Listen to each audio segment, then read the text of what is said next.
Welcome to Mr. Mulligan English, and this is your deep dive into Ozymandias by Percy Bysshe Shelley. In this video we're going beyond the surface. Yes, we'll talk about the meaning of the poem, but more importantly, we'll explore how Shelley communicates big, powerful ideas through language, form, structure, and tone. You'll come away not just understanding the poem, but being able to write high-level exam answers, make meaningful comparisons, and think deeply about its message. Before we dive in, it's a great idea to have your GCSE poetry anthology in front of you so you can annotate as we go. You'll get far more from this video if you're underlining key phrases, jotting down interpretations, and actively engaging with the poem. Even better if you've downloaded Mr. Mulligan's revision guide and quote pack from Patreon. You'll have all the key themes, quotes, model paragraphs, and exam tips right there beside you. These resources are designed to go hand in hand with this video and give you everything you need to smash that poetry comparison question. You'll find links to the Patreon page and free resources in the description below. So what is Ozymandias really about? On the surface, it's a poem about a ruined statue in the desert. But beneath that, it's about human arrogance, the way we build monuments, empires, even legacies, thinking they'll last forever. And Shelley's point is blunt: they don't. Written in 1818, during the Romantic era, Ozymandias mocks power, especially the kind that's built on fear, violence, and ego. It's a political poem, but it's also a philosophical one. It questions what it means to leave something behind, and whether art, nature, or memory can outlive power itself. Over the next hour, we'll break this poem down in full detail. We'll start with the historical and literary context, who Shelley was, what he believed, and why he might have written this poem. We'll then move into the poem's structure and voice a sonnet with some very strange features. After that, we'll go line by line, unpacking every phrase, every image, and every literary technique that Shelley uses to create meaning. Then we'll step back and explore the major themes in depth, with links to Romanticism, comparisons to other poems in the Power and Conflict cluster, and detailed exam advice with model paragraphs. So whether you're revising for GCSE, teaching the poem, or just want to understand it at a deeper level, this is the video for you. Let's get started. To understand Ozymandias, we need to understand Percy Bysshe Shelley, the poet behind the words and the world he was living in. Percy Shelley was born in 1792 into a wealthy aristocratic family in England, but despite his privileged upbringing, Shelley became one of the most radical and rebellious poets of his time. He was expelled from Oxford University for writing an essay called The Necessity of Atheism. He challenged the monarchy, the church, and the class system. He believed in revolution, social justice, and the power of human imagination to break down corrupt systems.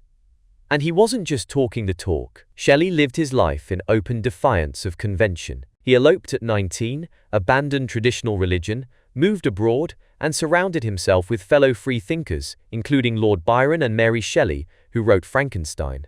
In fact, Percy Shelley died young. He drowned in a boating accident at just 29. But in that short life, he wrote some of the most enduring poems in the English language. So when Shelley writes a poem about a powerful ruler who thought his legacy would last forever, only for time to sweep it all away, you can bet it's not just a history lesson. It's a warning, a political critique, a piece of radical art. Now let's zoom out. Shelley was part of a wider literary and artistic movement called Romanticism, which developed in the late 18th and early 19th centuries. Romantic poets rejected the cold logic of the Enlightenment and embraced emotion, imagination, nature, and individual freedom. They were deeply interested in the natural world, not just as scenery, but as a force that dwarfs humanity. They also opposed the Industrial Revolution, the oppression of ordinary people, and the corrupt systems of government and monarchy that were common across Europe. In Romanticism, nature is more powerful than man, art is more eternal than politics, and pride, especially the kind that rulers have, is something to be mocked, not admired. You can hear all of that in Ozymandias. Let's talk about the name, Ozymandias.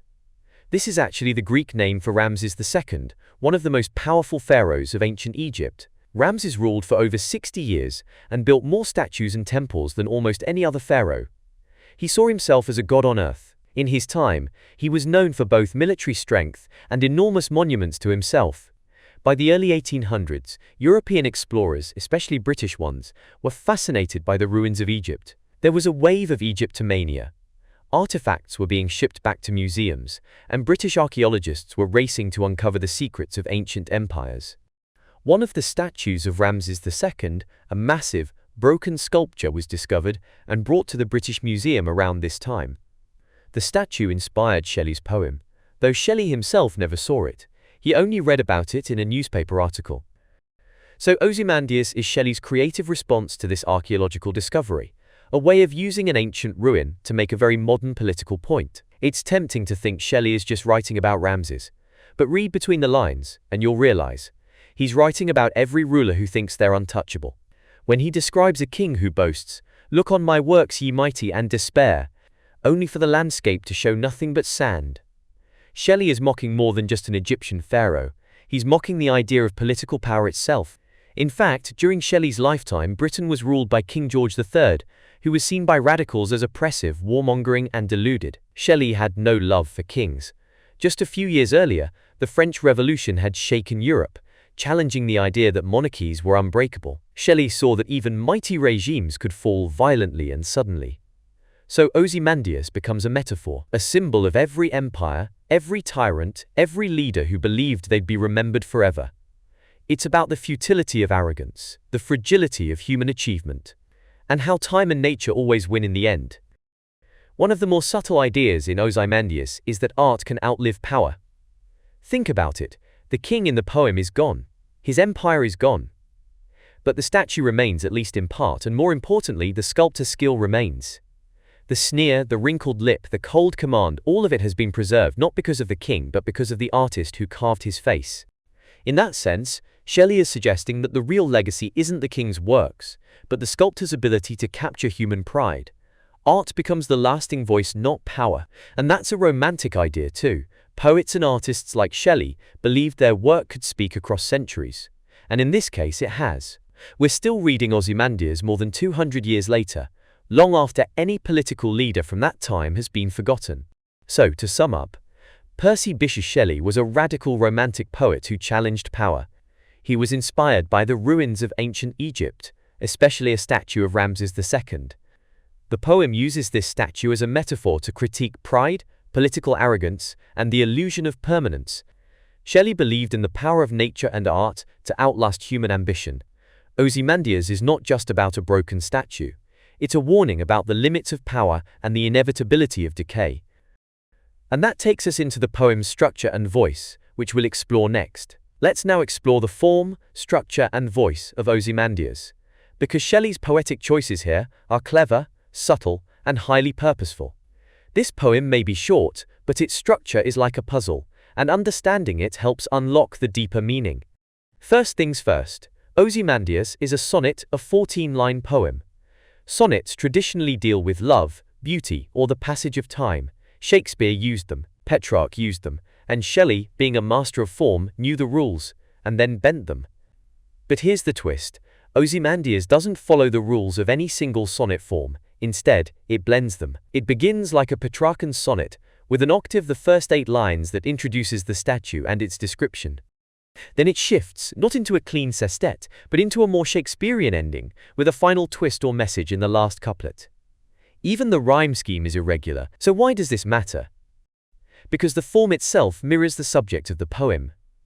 The statue of Ozymandias was once whole, perfect, powerful, symmetrical, but now it's broken, fragmented, half-buried. The poem does the same. It begins with structure, order, and tradition, but then falls apart, twisting and turning unexpectedly. Shelley is using the form of the poem to reflect the destruction of the king's legacy. It's poetic decay by design. Another important structural choice. The entire poem is written in one unbroken stanza.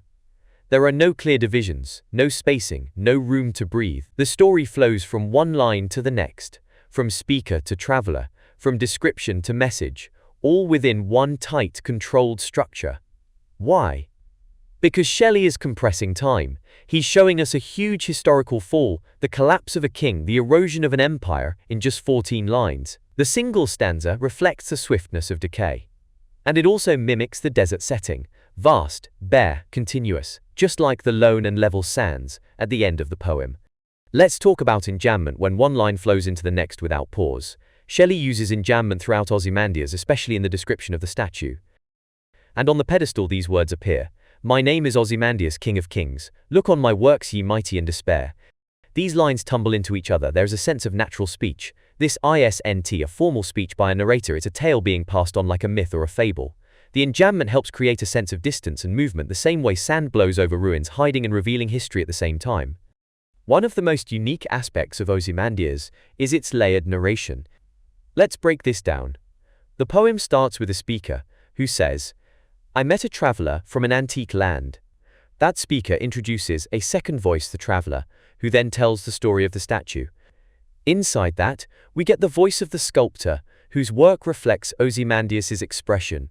And finally, the king's own voice through the inscription, "My name is Ozymandias, King of Kings." So we go from narrator to traveler to sculptor to king. This structure is known as a frame narrative, and it creates distance between us and the subject. Why is that important? Because Shelley doesn't want to directly attack kings. That could have been politically dangerous in 1818. By using layers of voice, he allows the critique to feel like an old tale, something passed down through time, like a legend or warning. It also mirrors how history is told, always filtered through different perspectives. We never meet Ozymandias directly, we only see what's left behind, and even that is shaped by the sculptor and the traveler. This raises an important idea. Can we ever fully know the past? Can we trust what remains? Shelley is playing with the unreliability of legacy. In most sonnets there's a volta turning point, usually around line 9. In Shakespearean sonnets, it's often a dramatic shift in tone or argument. But in Ozymandias, there's no clear volta. The poem flows smoothly, from description to meaning, with the irony building gradually, rather than snapping at a single line. This lack of a traditional turning point adds to the feeling of inevitability. The poem doesn't suddenly twist, it erodes, like the statue itself. The poem is written in iambic pentameter, 5 pairs of syllables per line, with the stress on the second syllable of each pair. Let's hear a line aloud. "My name is Ozymandias, King of Kings." This is regular iambic pentameter, and the rhythm gives the line a regal, commanding tone, but other lines are more broken, especially when describing decay. "Nothing beside remains, round the decay."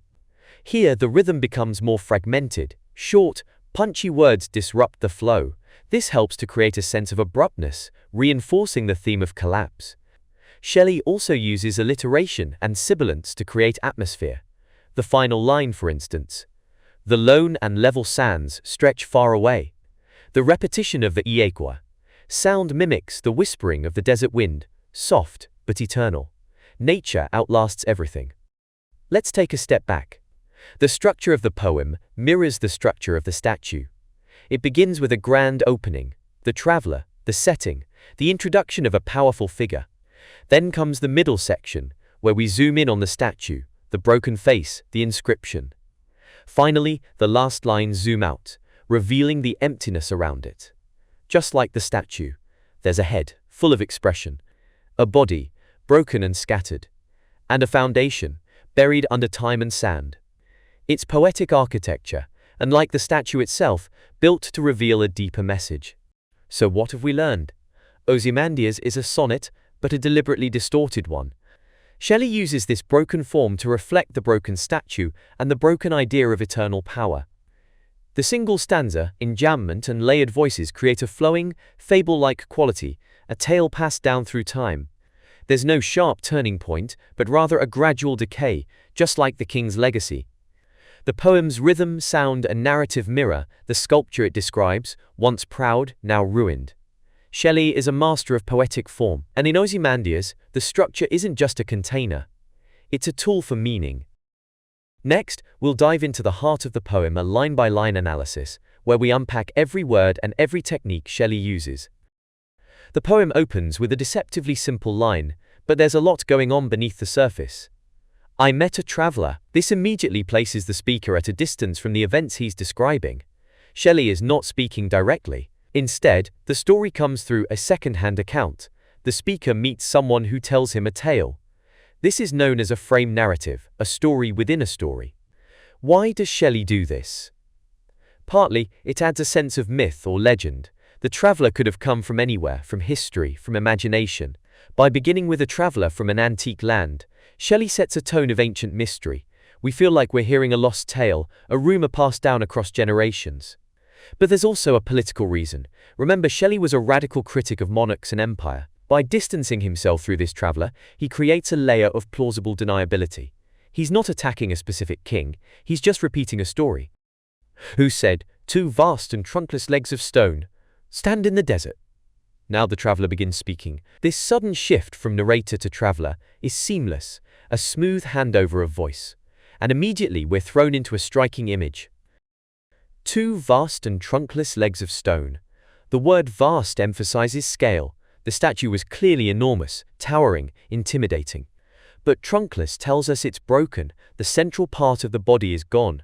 This contrast between size and destruction is key to the whole poem. Its juxtaposition, something meant to impress, has become laughable.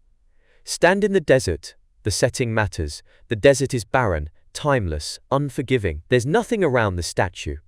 It's isolated, forgotten. This imagery evokes emptiness and decay, reinforcing the idea that even the grandest human achievements disappear in time.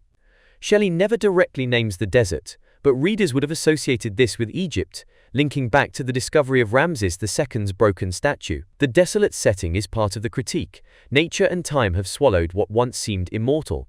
Near them on the sand, half sunk, a shattered visage lies. This is one of the most famous images in the poem. Let's break it down. Near them the legs are still standing, but the visage, the face, is lying nearby. It's no longer attached. This brokenness suggests the collapse of identity, power, and legacy. On the sand again, nature is reclaiming the work. The sand isn't just background, it's symbolic. It represents time erosion and the insignificance of human endeavor. Half sunk. This detail is important. The face isn't completely buried. We can still see it. That allows the poem to describe the expression. But being half sunk shows how time is slowly consuming what's left. The destruction is ongoing, not complete. This adds to the mood of inevitable decay. A shattered visage. Visage means face. Shattered is a violent word. It evokes destruction, ruin. There's no gentleness here. This is the crumbling of power, the destruction of ego. Shelley invites us to picture this broken face lying in the desert, alone, eroded, detached from everything it once represented. So just in these first 4 lines, Shelley has already created a sense of myth and distance with the frame narrative, set up the contrast between human ambition and natural decay, introduced vivid visual imagery to show destruction, suggested the futility of pride through the image of a toppled statue.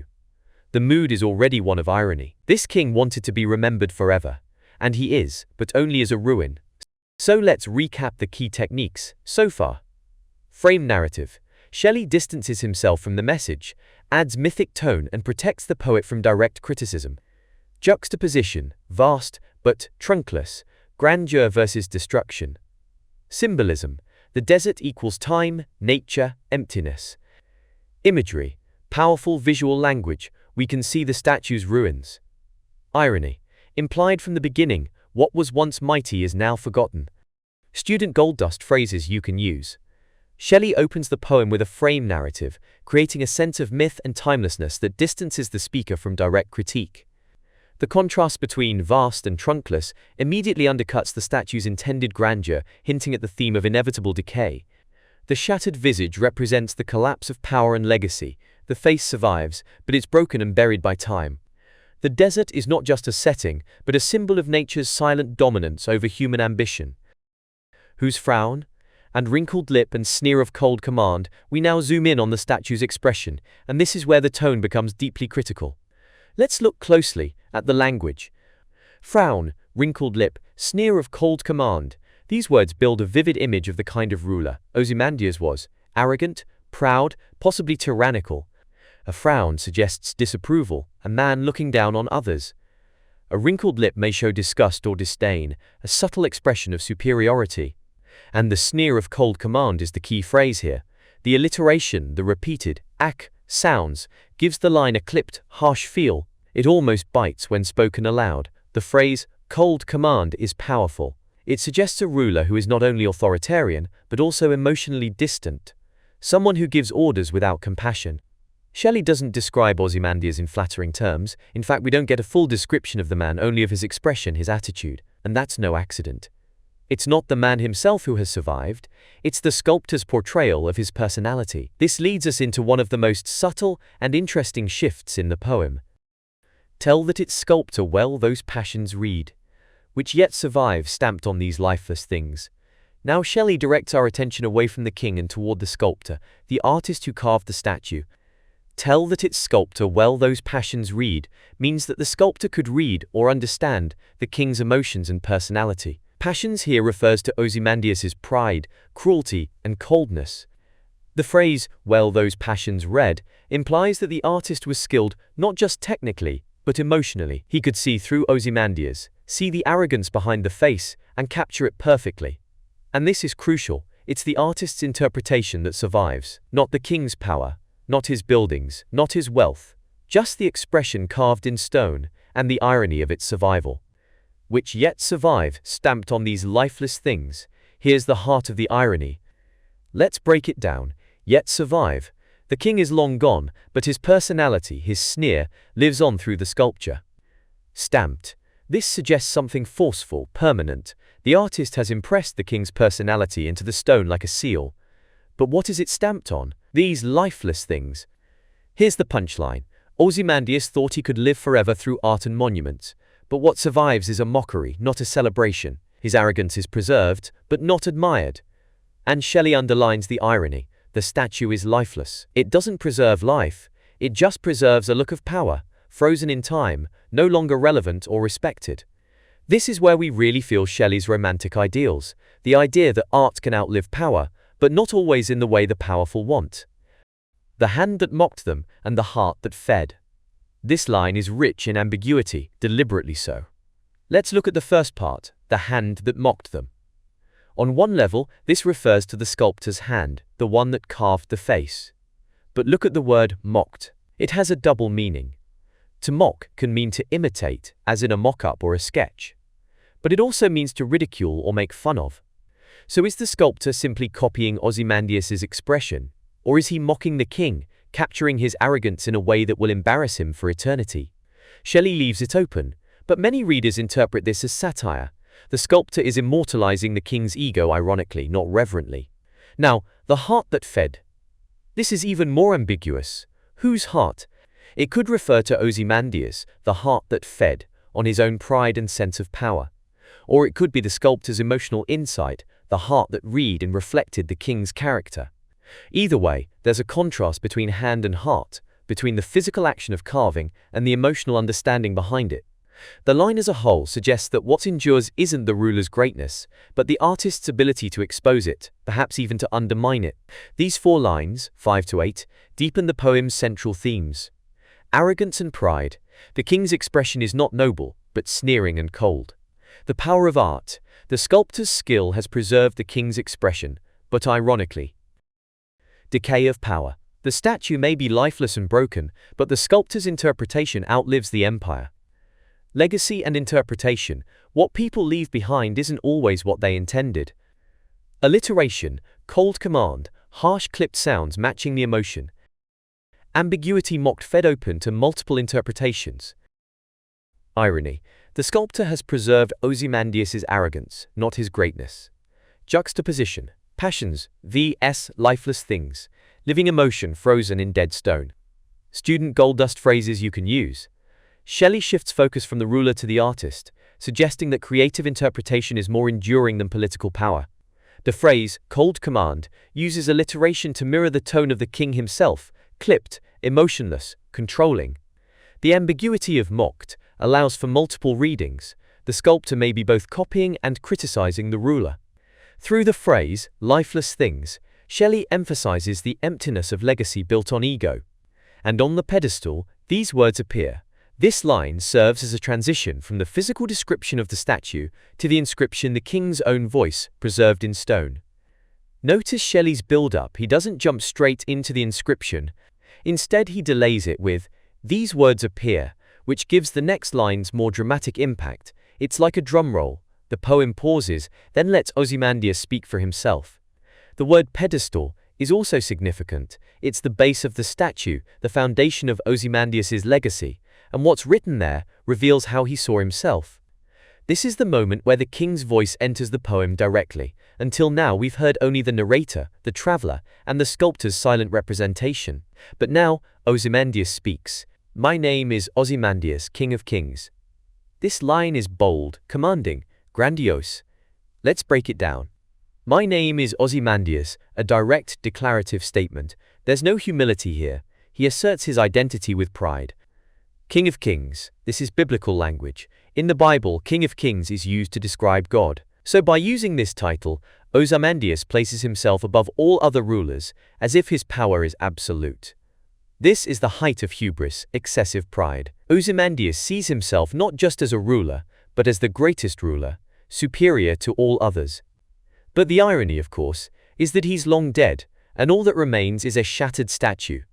Shelley uses this contrast to undermine political ego. The words on the pedestal are filled with self-importance, but the surrounding imagery, broken limbs, empty desert, completely undercuts them. This is one of the clearest examples of situational irony in poetry. The message and the reality contradict each other. Look on my works, ye mighty, in despair. This is the most famous line in the poem and one of the most ironic.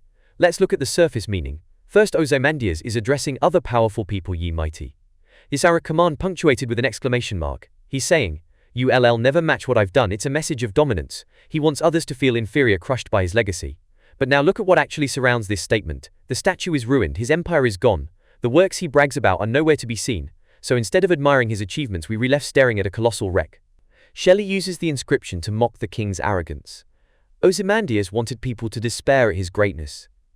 But the only despair now is over how little remains. The word despair has flipped. It no longer applies to the king's rivals. It applies to Ozymandias himself, whose empire has crumbled. This is Shelley at his most political. He's saying, rulers may think they're eternal, but time reduces even the most powerful to dust. Nothing beside remains. This is one of the most devastating lines in the poem. It's blunt, final, it cuts like a knife. Let's break it down.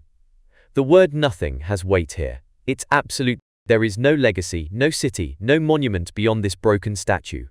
Beside refers to what's left near the pedestal. In this case, nothing but ruins. The short, sharp sentence stands in deliberate contrast to the king's grand words. It's like a moment of silence after a boastful speech, and in that silence, Shelley makes his point. This line brings the irony full circle. Ozymandias declares his greatness, but nature responds with silence and absence. It's also a reminder that time is the great leveler.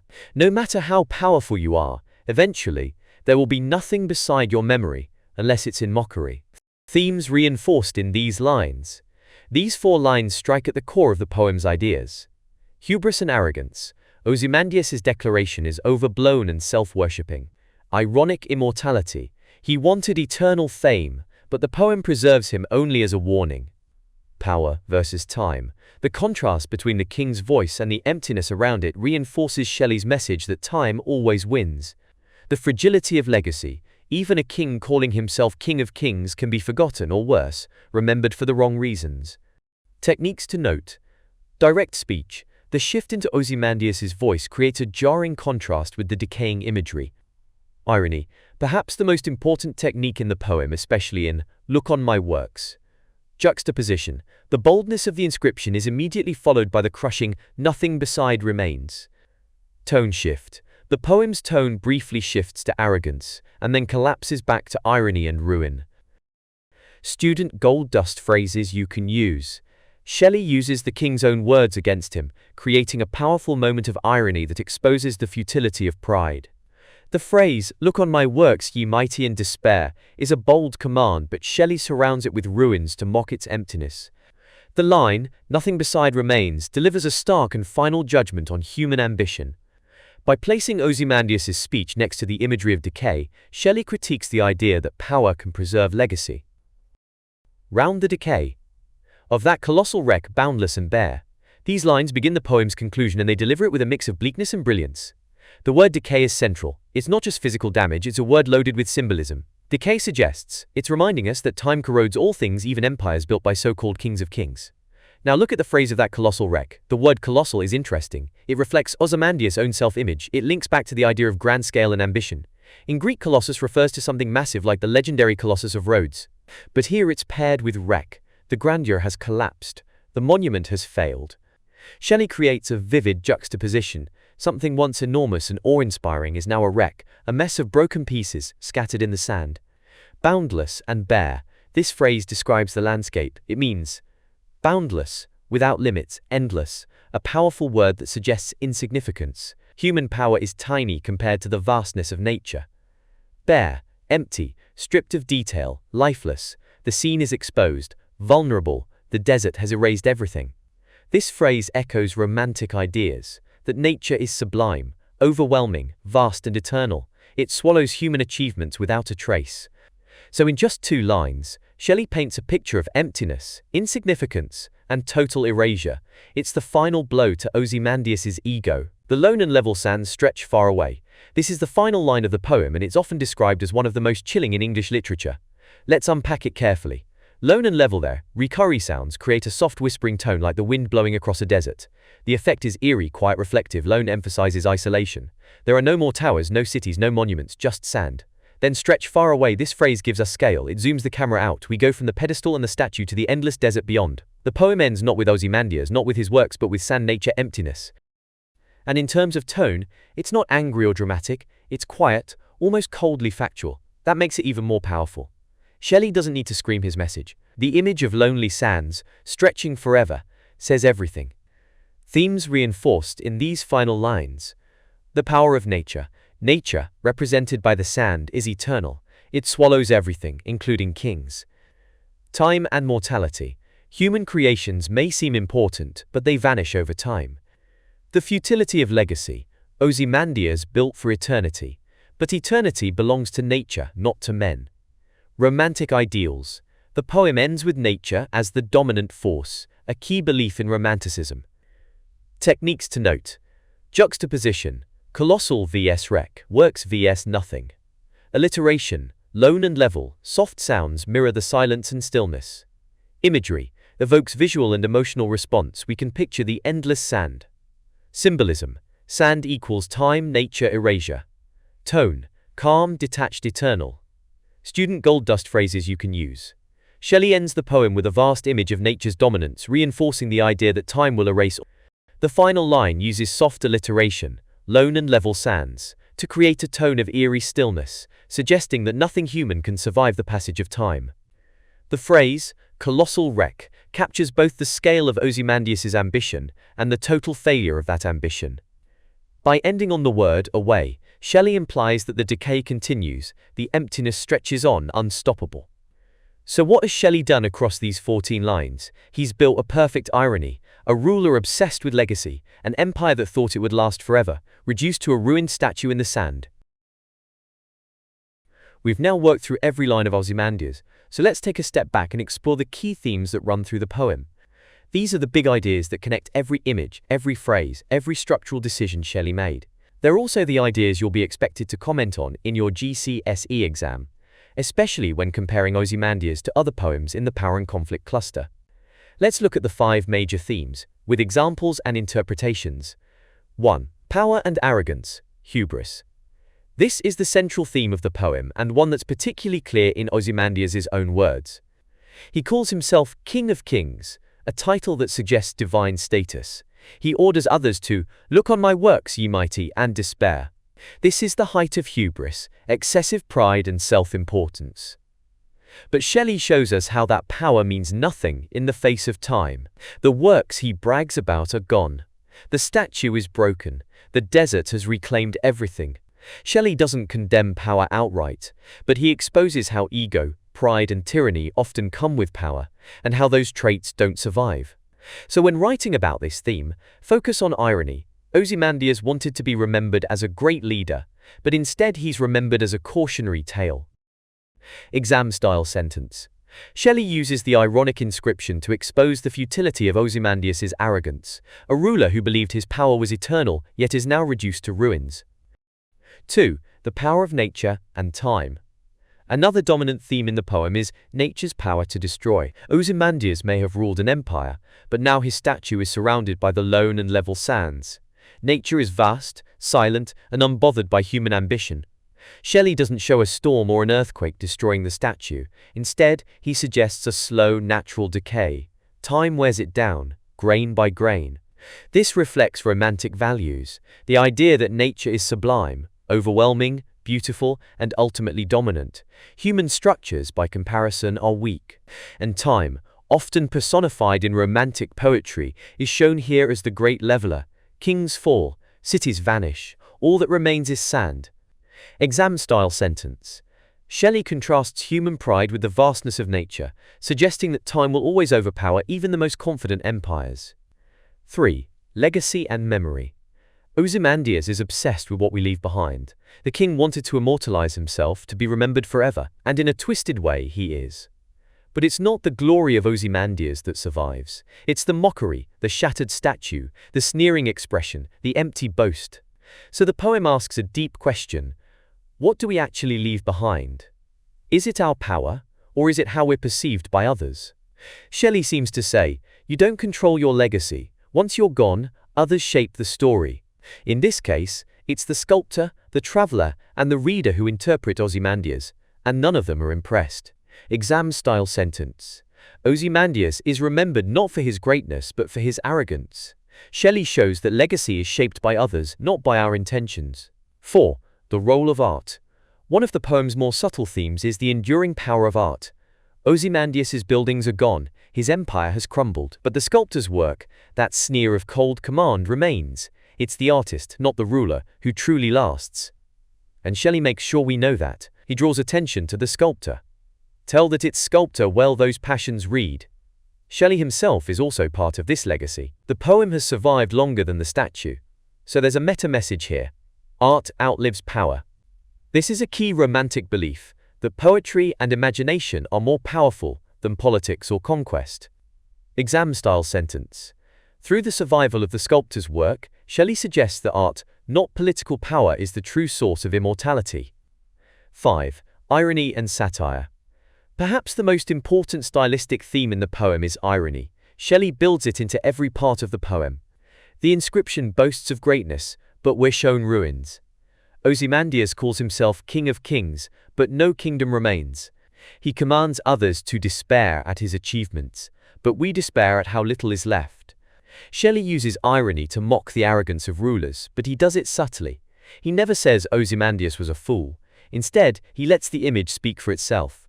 This technique invites the reader to notice the contrast between words and reality, a perfect example of satirical poetry. Exam-style sentence. Shelley's use of irony transforms Ozymandias from a figure of admiration into one of ridicule, exposing the emptiness behind his claim to eternal power. Quick recap: 5 key themes. Power and arrogance. Shelley critiques human pride, especially political ego. Nature and time. Nature is the true force that endures. Legacy and memory. We don't choose how we are remembered. Art versus empire. Art, not power, preserves history. Irony. The poem is built on contradiction between claim and reality. Student gold dust phrases you can use. Shelley explores the temporary nature of human power through stark contrasts between the king's words and the surrounding emptiness. The Romantic emphasis on nature's dominance is clear in Shelley's final image, the endless, lone, and level sands. Shelley undermines Ozymandias' legacy by focusing on the artist's ironic depiction, not the ruler's achievements. The poem uses irony not for humor but for critique, exposing the gap between human ambition and reality. So far, we've talked about what Ozymandias says, about pride, power, decay, and legacy. But to fully understand why Shelley wrote it the way he did, we need to explore how the poem reflects the Romantic movement, and how it ties into Shelley's personal beliefs. This matters because students who show a strong understanding of literary context in their essays stand out, especially when that context helps explain the poet's intentions. Let's break this down into 2 parts. What is Romanticism? What did Shelley believe, and how does Ozymandias reflect those beliefs? Romanticism was a movement that emerged in the late 1700s and dominated early 19th century literature, art, and philosophy. It was a reaction against the Enlightenment, which focused on logic, science, and order. Romantics valued something very different: emotion over reason, nature over civilization, imagination over logic, individual freedom over rules and authority. Romantic poets, including Wordsworth, Coleridge, Byron, Keats, and Shelley, believed that the natural world was powerful, beautiful, and often beyond human understanding. They saw nature not just as scenery, but as something that could humble human pride.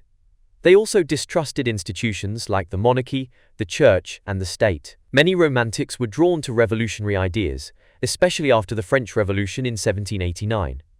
How does Ozymandias reflect romantic ideas? There are four major romantic values reflected in Ozymandias. Nature is more powerful than man.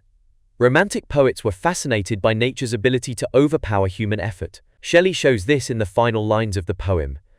The lone and level sands stretch far away. This isn't just scenery, it's a force of erasure. Time and nature have completely swallowed the works of Ozymandias. His monuments didn't crumble in battle, they were worn down by wind, sand and time. Shelley uses the desert to symbolize nature's quiet strength. It doesn't need to fight, it just waits. That's a deeply romantic idea. Human power is temporary and corruptible. Romantics were skeptical of power, especially when it came from kings, empires or governments.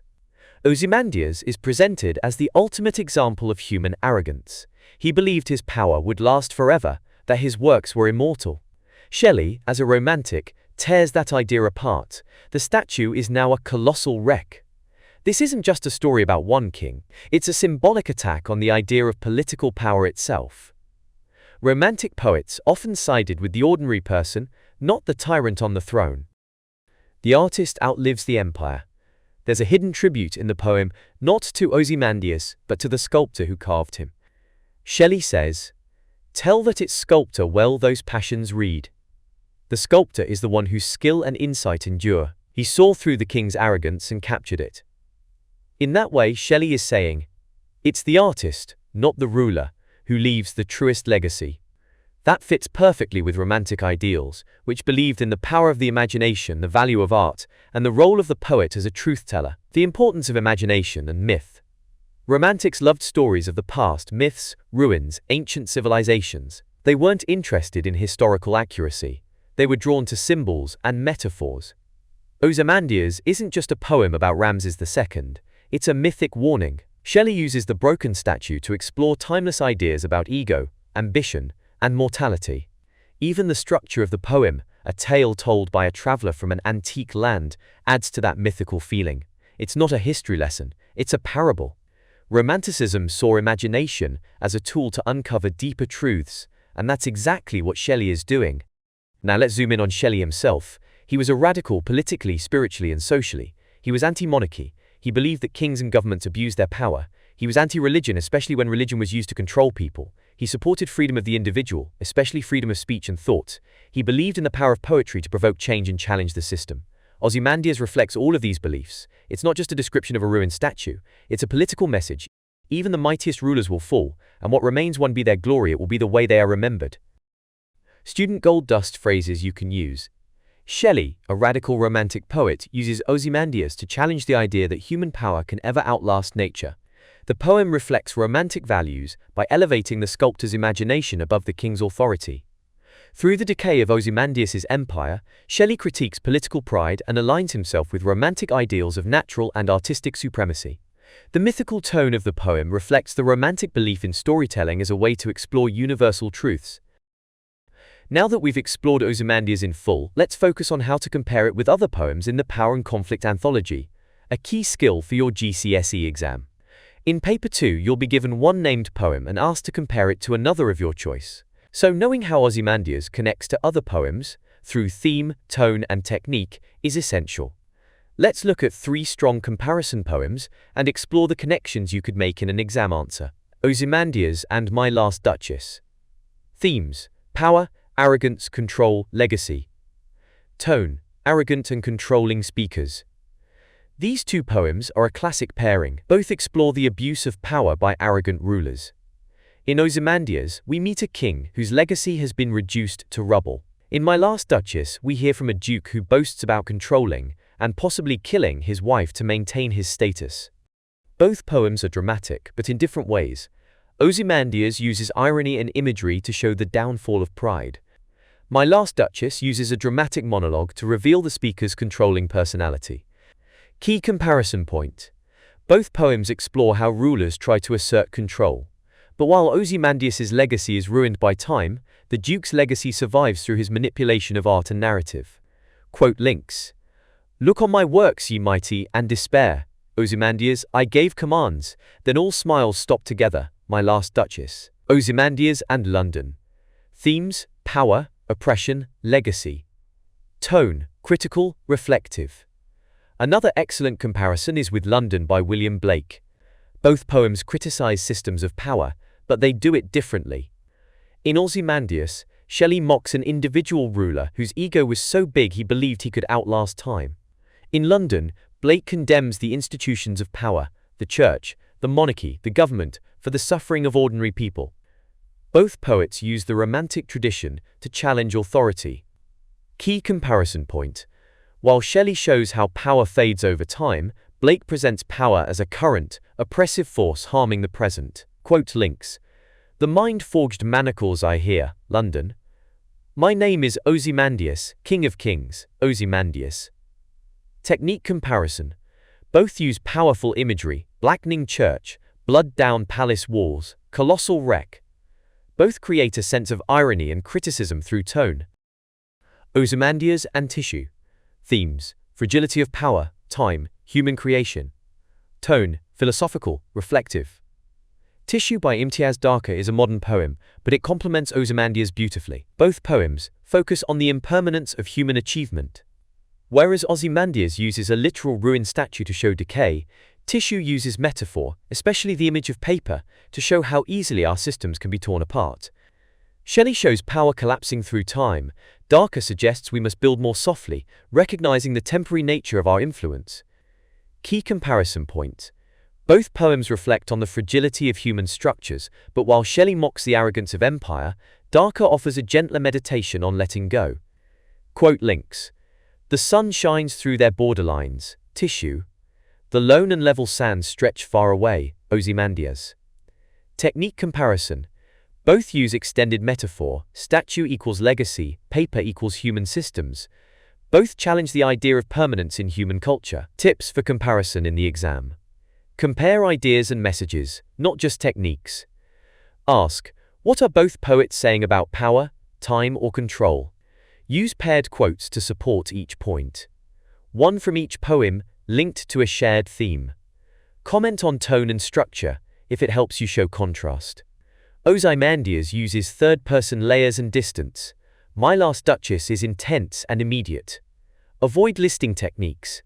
Instead, explain the effect and the message behind the language. Student Gold Dust Comparison Sentence Starters. Both poets explore the temporary nature of power, though they approach it in different ways.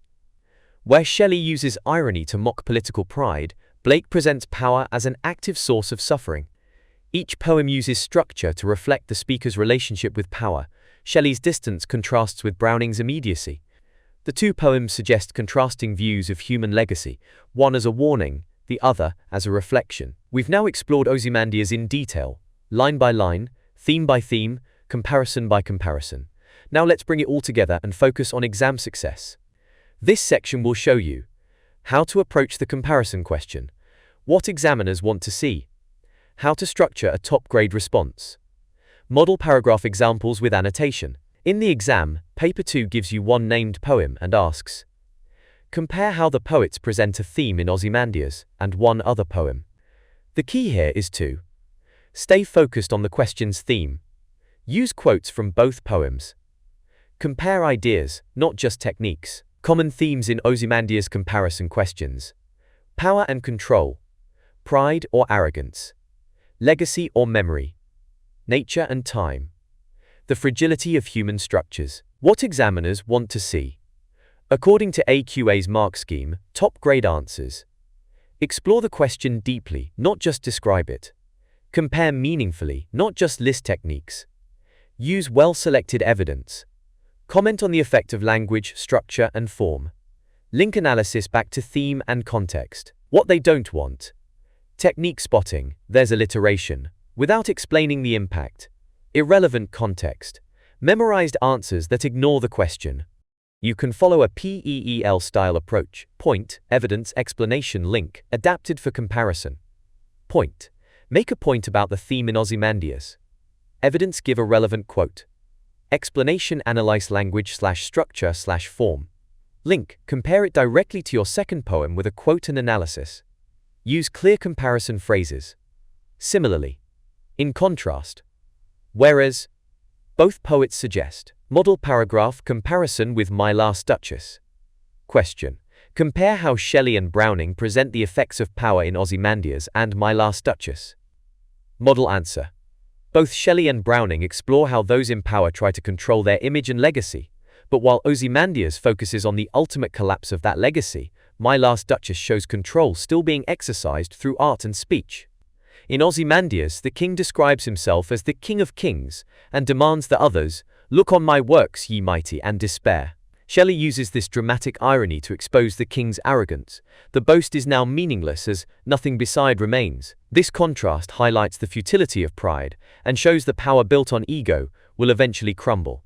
By contrast, in My Last Duchess, the Duke says, "I gave commands, then all smiles stopped together." Browning uses euphemism to reveal the Duke's abuse of power. The woman's freedom is extinguished for not meeting his expectations. The Duke still has control, not only over the portrait, but over the way her story is told. Whereas Shelley shows power destroyed by time, Browning shows how power survives through manipulation and presentation. Both poets critique pride, but Shelley offers a broader message: time and nature outlast all rulers. Model paragraph language focus question. Compare how the poets present pride in Ozymandias and London model.